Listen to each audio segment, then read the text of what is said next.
Welcome to Wesley Impact. I'm Keith Garner. How important is it to always put your best foot forward?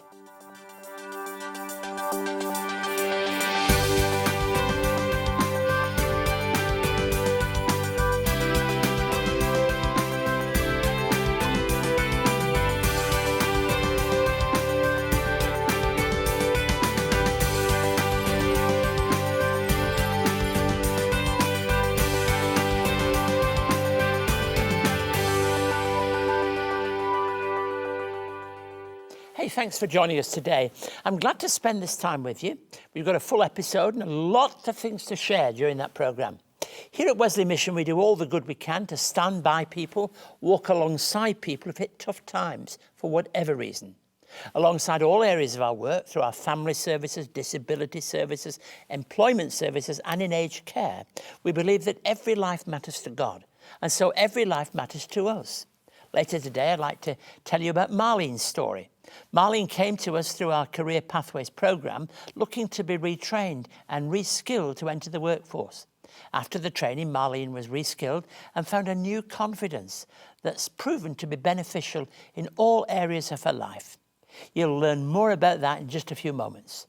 We'll be joined in the studio by Kirryn Zerna, who is a branding specialist, for want of a better word. She works with people primarily in the corporate sector to help people to present their purpose and something of themselves to their audiences. This is why I asked the question, do you think it's important to always put your best foot forward? We'll be joined by Greg Attwells and the Wesley Impact Band to sing a song called Speak. And I'll share some thoughts on how important a warm welcome is, and how it can create a connection with the Christian faith and the way to come to know Jesus Christ. Now, for regular viewers of this programme, you know that I always like to hear from you. I receive emails and letters from viewers, and one wrote this: amidst all the uncertain times with the virus coming upon us after the bushfires and the floods in Australia, I sometimes struggle to find the goodness of God and all that's happening and going on. I watch your programme twice a month before heading off to work. I'm struggling to reconcile all the turmoil in our world today. Well, I begin that answer by saying, me too.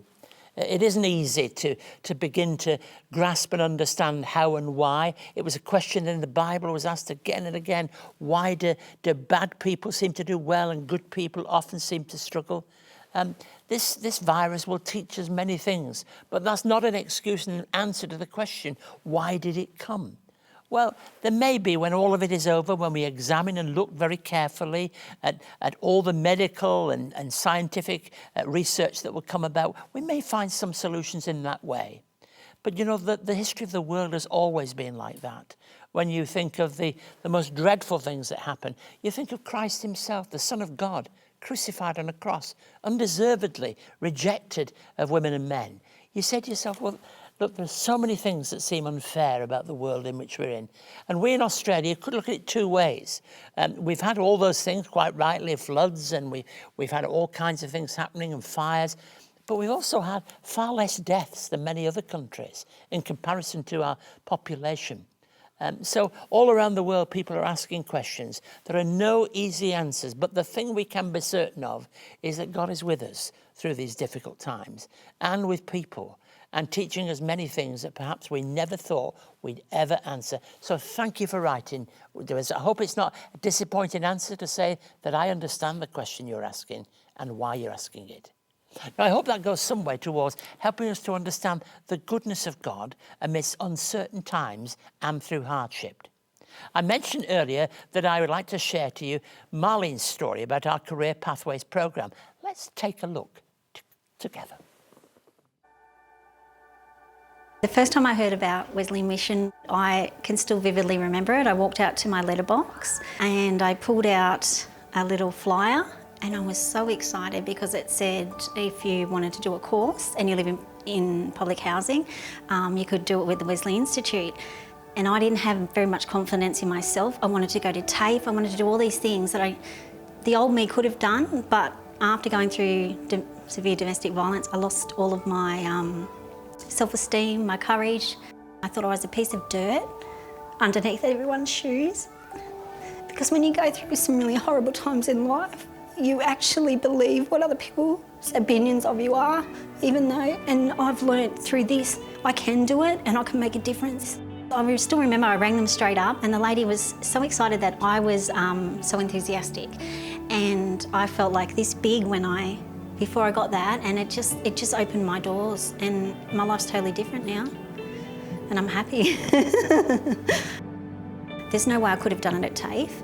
It was so good because to just clear your mind and to study and focus, it's hard to do when you've got a lot of trauma going on in the background.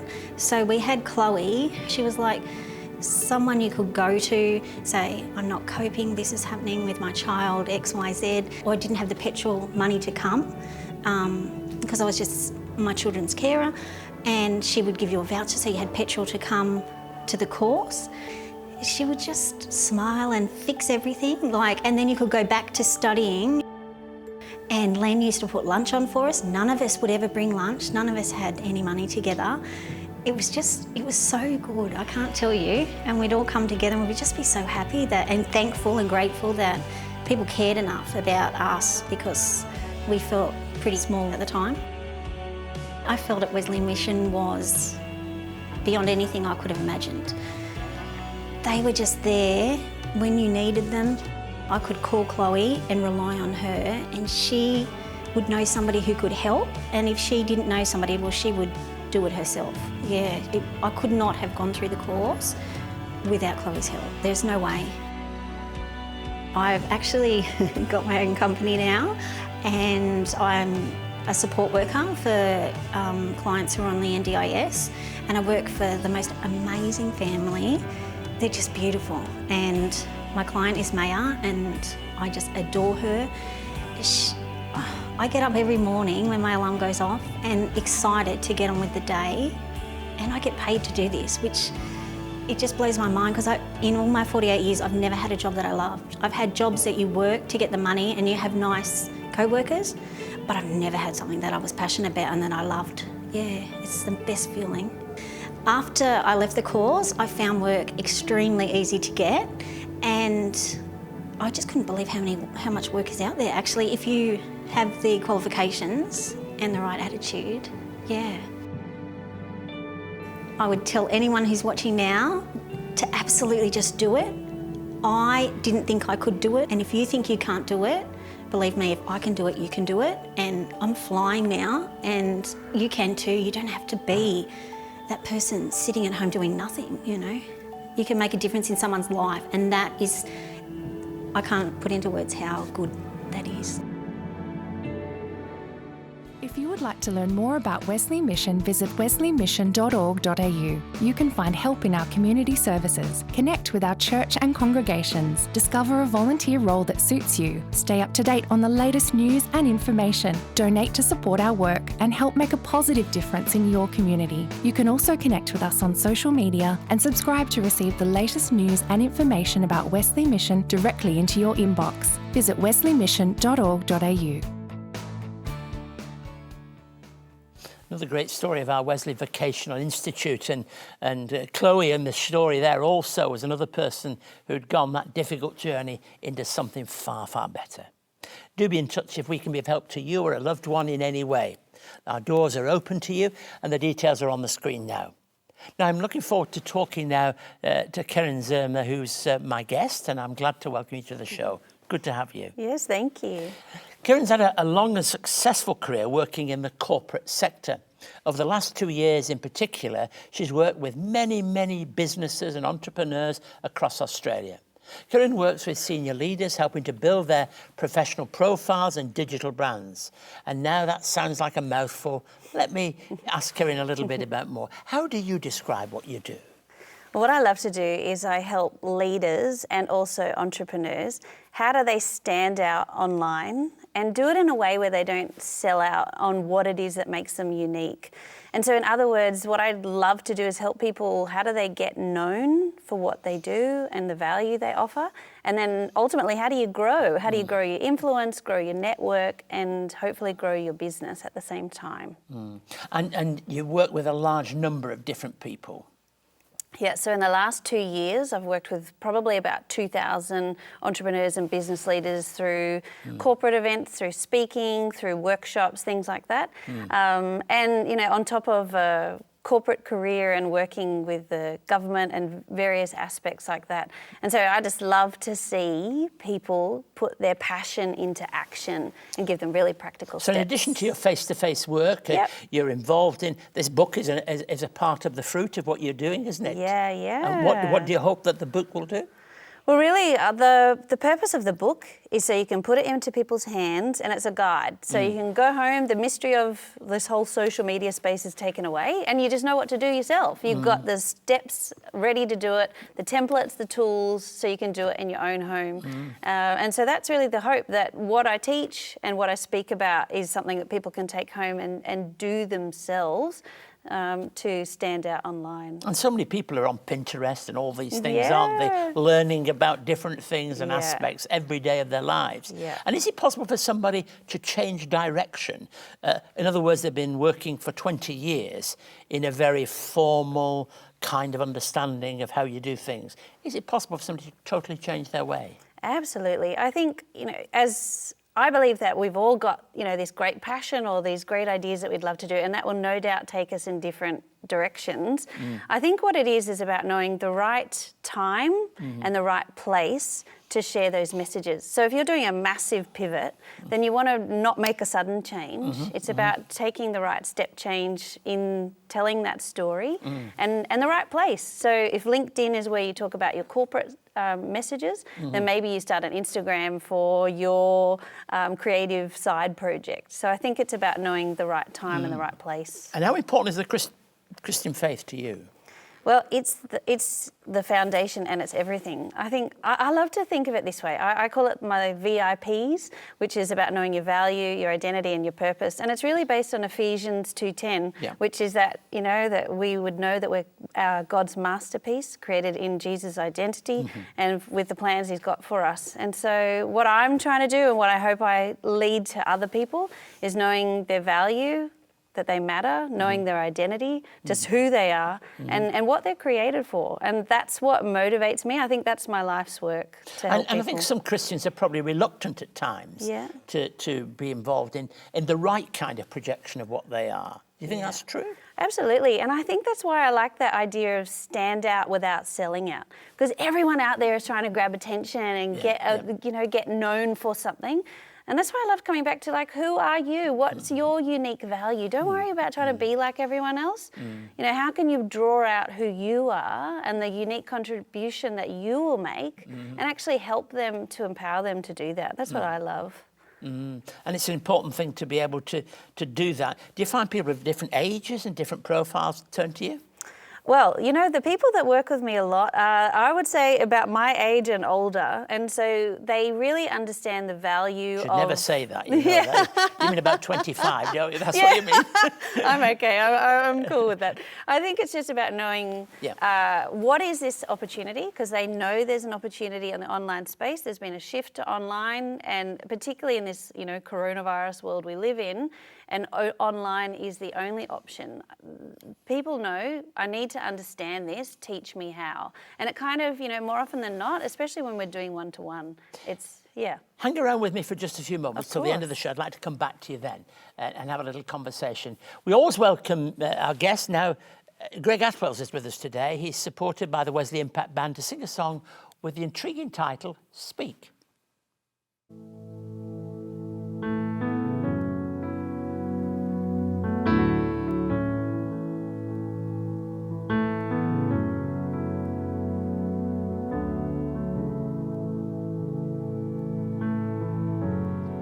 Through the night I heard you calling, and I learned to know your voice. In the fire and the earthquake,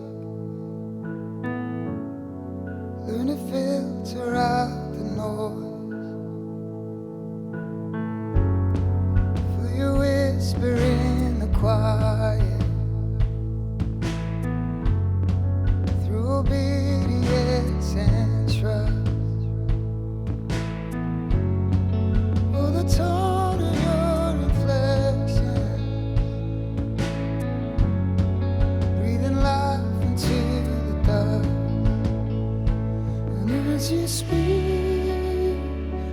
soul responds, my life an echo of your love.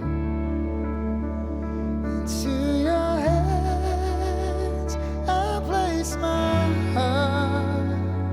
Lay your spirit, lead me on. You are all of my attention. There's clarity in praise.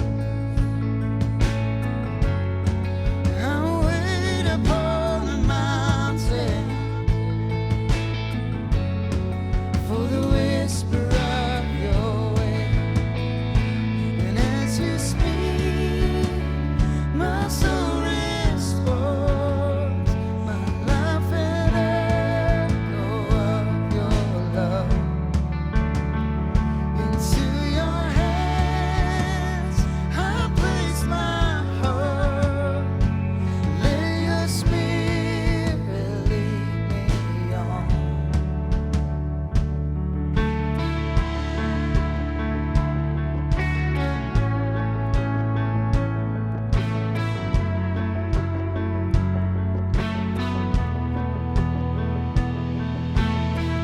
Your voice is power, and when you speak it changes things. My heart is open, Jesus, my soul is listening. You are not silent, you are still singing over me. Oh, let me hear the melody. Oh, let me hear the melody.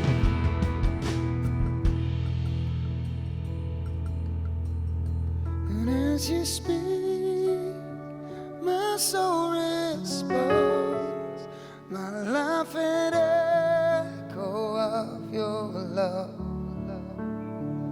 Into your hands I place my heart. Lay your spirit, lead me on.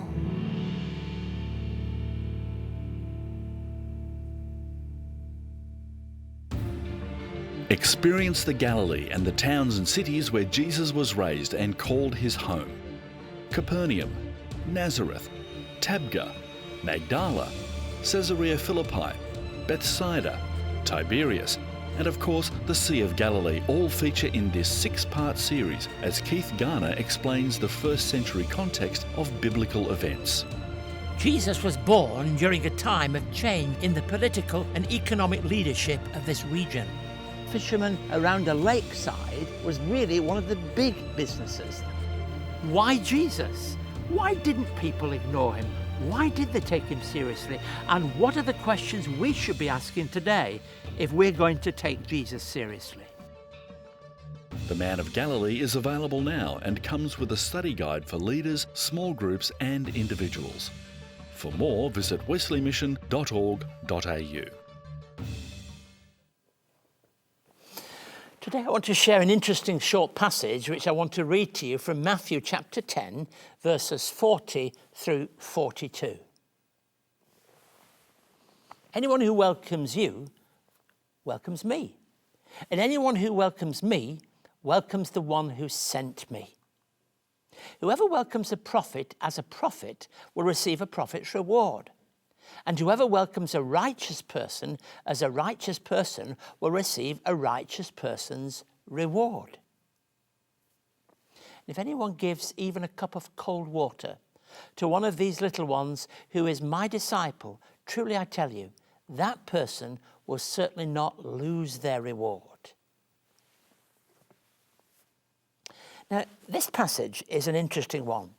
It comes as part of an extended section, and whenever you read Scripture, you ought to be prepared to look at where it fits into how the gospel is moving. There's an encouragement to those who are faithful. In fact, there's a series of 6 encouragements to faithful witness that precede this passage. Faithfulness, so important. Encouragement, as we heard a moment or two ago. People need encouraging. All of us need that. Encouraging not only to put our best foot forward, but to be able to do the things that are right and to be able to build the commitment and personality around those values that are so critical to our lives. And it's all brought together with a word that suggests that welcome is so very important. And it comes as a conclusion of Jesus sending out the disciples. Matthew hasn't been so concerned about the details of where they go. Read the other Gospels if you want to get hold of that message. But how they go and how they are received. The passage becomes about welcome. In welcoming others, a connection is made with welcoming Jesus. It becomes a gospel principle. It's something that once we get hold of it, we realize this applies right across our life. It works in concert at Wesley Mission with our word and deed ministry, how we hold those two things together. The word of God, the word that God has spoken in Christ, and those things that we do as we reach out to the poor, the marginalized, those who are hurt. This is wholehearted discipleship, suggesting that when people come to us, we become welcomers of God's grace. Mary Hunt commented on friendship and therefore grace. She wrote this: friendship is an honest mirror, but it must be allowed to reflect or its power is lost. You know, welcoming is so important. We become welcomers. Have you ever thought of yourself as a welcomer? That's not only true in your home, it's a principle that flows through life. You welcome people into your life. You welcome people into the message that you're communicating. You welcome people into understanding what's important in life and relationship. Because we have been welcomed ourselves, we have been welcomed by God through the grace of God. You know, I turn to that theme again and again. You don't earn grace. Grace isn't something that you have somehow you've learned a skill, or it's something that is part of your life because you've grasped it yourself. Grace is God who has met you, undeserved, unmerited, unearned, and yet he's spoken love into your life. You can become a welcomer when you get hold of grace and you understand it as part of the fabric of life, the grace that we share with each other. In fact, relationships are built so much on the importance of grace, whether it's in a family, whether it's in communities, certainly whether it's in the Christian community. But I think it applies in so much of life.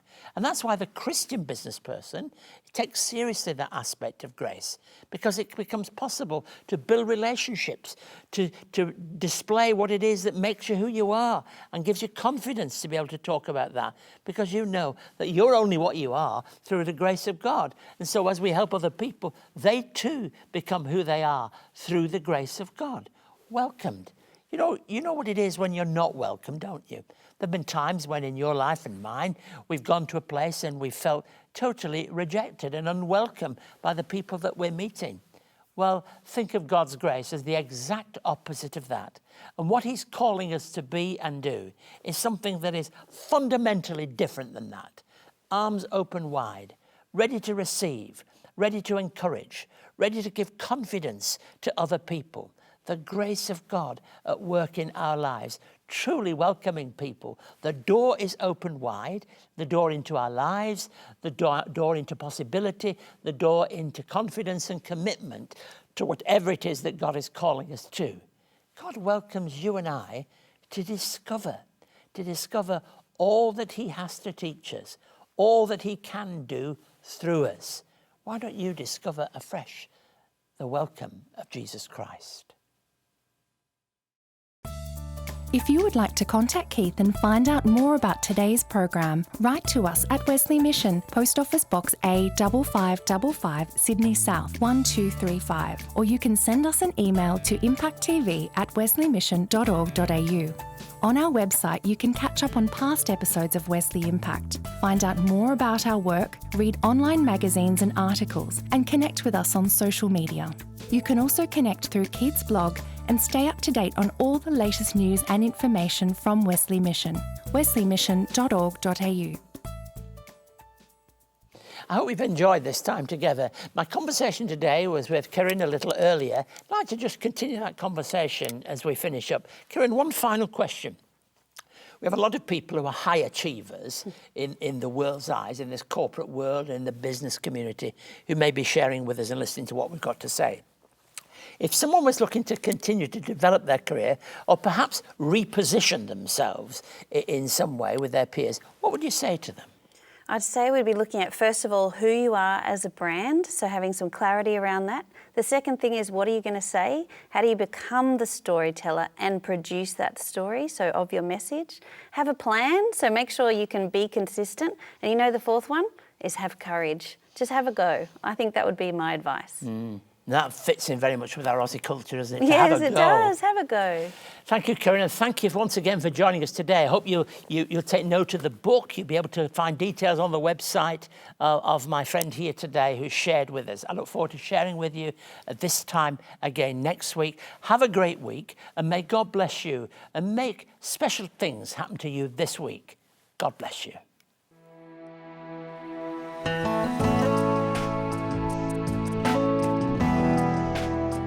Wesley Mission walks alongside people of all ages struggling with homelessness, addictions, mental health issues and financial stress. To find out more, visit wesleymission.org.au.